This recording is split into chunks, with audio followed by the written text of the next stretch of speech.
Kedatangan Raj serta tantangan yang diberikan Raj membuat Pak Narayan kepikiran. Sampai-sampai ia memimpikan Mega yang sangat disayangi itu saat bunuh diri akibat cintanya yang tidak direstui. Besok harinya Pak Narayan menantang balik Raj. Dia bilang Raj tidak bisa merubah tradisi dan segala aturan dalam Gurukul. Setelah itu Raj menawarkan sebuah pekerjaan les piano kepada Karan untuk keluarga Tuan Takur. Jelas saja Karan langsung menyetujuinya, karena dengan begitu dia bisa lebih dekat dengan Kiran. Singkat cerita, Karan mengajar piano di rumah Tuan Takur. Dia disuruh untuk mengajari keponakan Kiran bernama Ayus. Bukan Ayus Sapian ya. Dan itulah kesempatan Karan untuk mendekati Kiran. Apalagi kakak ipar Kiran yaitu Nandini juga memberitahu Karan kalau Kiran suka menari. Dan Nandini menawari Kiran untuk menari dan diiringi piano oleh Karan. Tapi Kiran tidak mau. Sementara itu Raj menawarkan Vicky untuk menjadi pasangan menari Iska. Karena Iska akan ikut lomba dansa. Meskipun aslinya Iska masih jaim dengan Vicky. Lalu setelah itu Pak Narayan mengadakan doa bersama. Namun Raj tidak ikut tapi malah bermain-main. Karena itu Pak Narayan dan Raj semakin bersitegang antar keduanya. Lalu pada suatu hari, Samir yang dapat job di acara ulang tahun pacar Sanju bertemu Sanju yang terlihat kurang menikmati pesta itu. Dan benar saja, Sanju dijaili pacarnya dan dilemparkan ke dalam kolam renang oleh pacarnya. Namun bukannya senang, Sanju malah menangis. Dia merasa ternodai dan dipermalukan. Kemudian pacar Sanju meminta maaf, tapi hanya menunggu di pinggir kolam. Sedangkan Samir langsung masuk ke dalam kolam dan menutupi tubuh basah Sanju dengan jasnya. Sementara itu Vicky dan Iska semakin dekat karena Iska sudah mulai mencair obrolannya. Sedangkan di rumah Tuan Takur, Nandini mengajak Kiran untuk keluar karena Nandini ingin melihat Kiran bahagia. Tidak harus tertunduk dengan aturan mertua mereka. Namun Kiran menolaknya karena dia tidak ingin ada hal lain yang merubah keyakinannya soal menjadi menantu yang baik. Udah baik, cantik, hormat sama mertua. Emang istri idaman ya. Sayang udah milik orang lain. Lalu di dalam kamar, Kiran malah dihadiahi sebuah gelang tari oleh Karan. Karena Karan tahu kalau Kiran suka menari. Dan Karan memaksa Kiran untuk menari atas nama pertemanan mereka. Karan sebenarnya hanya ingin Kiran tidak takut menunjukkan kebahagiaannya. Lalu San berpindah ke Samir. Samir mengatakan pada Sanju kalau Sanju tidak menjadi seperti Sanju yang ia kenal. Karena Sanju tidak menjadi dirinya sendiri dengan memakai pakaian yang seksi. Yang mana itu adalah keinginan pacarnya. Setelah itu mereka berdua pun berdansa. Sedangkan Vicky dan Iska juga begitu, menari di malam yang syahdu. Dan Kiran pun menari atas kemauan sendiri. Sampai akhirnya ketiga cewek ini menawarkan kepasrahan mereka kepada ketiga pemuda peringdapan ini. Namun ketiga pemuda peringdapan ini malah menutupi tubuh mereka. Seolah-olah mereka ingin menjaga kesucian mereka. Padahal si dedeknya udah tegang ya menahan konaknya. Setelah itu ketiga cewek peringdapan ini sadar apa yang ada di dalam hatinya. Mereka telah jatuh hati pada orang yang mendekatinya. Lalu pada suatu malam, Vicky yang baru saja bertemu dengan Iska kepergok oleh Pak Narayan. Dan Pak Narayan menanyakan alasan Vicky pulang larut malam. Vicky pun tergagap oleh pertanyaan Pak Narayan. Sampai akhirnya Raj datang dan membantu Vicky dengan menanyakan soal parcel. Seolah-olah Raj membantu Vicky agar Vicky tidak dimarahi oleh Pak Narayan. Lalu pada keesokan harinya, Pak Narayan yang tidak terima dengan Raj langsung mengumpulkan semua mahasiswa dan memberi pengumuman jika mulai hari saat itu tidak boleh ada yang keluar dari asrama. Tidak ada yang boleh melakukan pekerjaan di luar Gurukul. Raj yang melihat itu semakin tertantang dan dia menemui Pak Narayan yang merasa sudah menang atas Raj. Tapi Raj tidak tinggal diam. Dia melakukan pergerakan yang bisa membuat murid-murid Gurukul bersemangat. Pada saat Raj mengajar, dia malah menceritakan tentang seorang murid Gurukul di zaman dulu yang pernah mencintai seseorang gadis. Bahkan untuk menyatakan cintanya, pria itu menulis kata cinta di sebatang daun. Namun sayangnya pria itu hanya mendapatkan cintanya serta pengungkapan cintanya gadis itu di sebuah daun saja. Dan dia tidak mendapatkan raganya karena gadis itu bunuh diri sebab tidak mendapatkan restu oleh orang tuanya. Lalu murid-murid pun bertanya kepadanya, "Kenapa kau bisa tahu banyak soal pria itu, Pak?" Tanpa menjawab, lalu Raj membuka tas violin miliknya.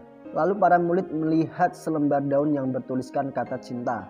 Dan mereka pun akhirnya menyadari jika pria yang diceritakannya itu adalah dirinya sendiri. Lalu para murid langsung hormat gerak pada Raj. Terinspirasi dari Raj, para murid di sana berlomba-lomba untuk mengungkapkan rasa cinta mereka.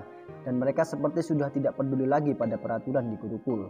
Begitu juga Vicky yang datang langsung menemui Iska dan langsung mengungkapkan perasaannya. Dan Samir pun tak ketinggalan untuk mengungkapkan perasaannya kepada Sanju, yang mana diterima dengan baik oleh Sanju. Dan Karan yang tidak mau ketinggalan juga pergi ke rumah Tuan Takur dan mengungkapkan rasa cintanya kepada Kiran. Namun tak seperti teman-temannya yang lain. Cobaan Karan begitu berat karena dia mencintai seorang janda yang mertuanya masih menganggap dia sebagai menantu karena mengira anaknya masih hidup. Tuan Takur yang melihat Karan menyatakan cinta pada Kiran tak terima dan langsung menampar Karan.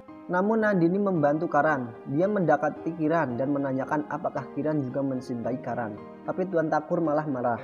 Lalu setelah itu Nandini langsung menyekak emat mertuanya itu. Dia bilang, jika Kiran itu sudah janda, kenapa kita terus menekannya seolah-olah suaminya masih hidup. Lalu pada malam harinya mereka merayakan Valentine dengan pasangannya masing-masing kecuali Karan. Semangat Bor, perjuanganmu memang berat karena Rondo memang lebih menggoda ya. Namun di tengah perayaan, Kiran yang sedih hati ditemui Tuan Takur.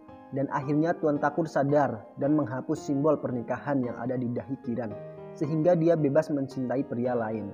Kiran pun langsung berlari menuju perayaan dan langsung disambut oleh Karan. Tapi sebelum selesai acaranya, Pak Narayan datang ke sana untuk menghentikan perayaan muda-mudi yang sedang dimabok asmara itu. Namun Raj langsung datang dan tetap membuat mereka menari bersama kembali.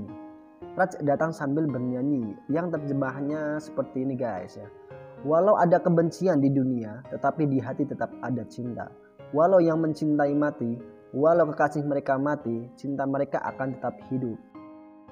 Lalu pada besok harinya, biang kerok dari berubahnya Gurukul, Samir, Karan, dan Vicky dipanggil ke ruang Pak Narayan. Mereka ditanyai apakah mereka melakukan semua ini karena diri mereka sendiri atau atas dorongan dari Raj. Namun dengan berani mereka mengatakan bahwa atas kemauan sendiri mereka melakukan semua ini. Setelah itu, ketiga pemuda perindapan ini akhirnya di-DO dan diusir dari Gurukul. Sementara mereka berkemas untuk pergi dari Gurukul, Raj yang merasa bertanggung jawab lalu datang ke Pak Narayan untuk mengakui kekalahannya dan memohon untuk tidak mengeluarkan ketiga pemuda perindapan itu. Namun Pak Narayan meminta lebih. Pak Narayan meminta Raj untuk mengaku kepada murid-murid Gurukul jika dia tidak percaya pada cinta. Pak Narayan ingin mempermalukan Raj di depan murid-murid Gurukul. Setelah itu Raj harus pergi dari Gurukul. Lalu Pak Narayan menyombongkan diri pada Raj. Dia bilang rasa cinta kalah dengan rasa takut. Karena hal itu Raj tidak terima dan membalik omongannya Pak Narayan. Dengan bukti Pak Narayan masih mengenang Mega dan menaruh foto Mega di rumahnya.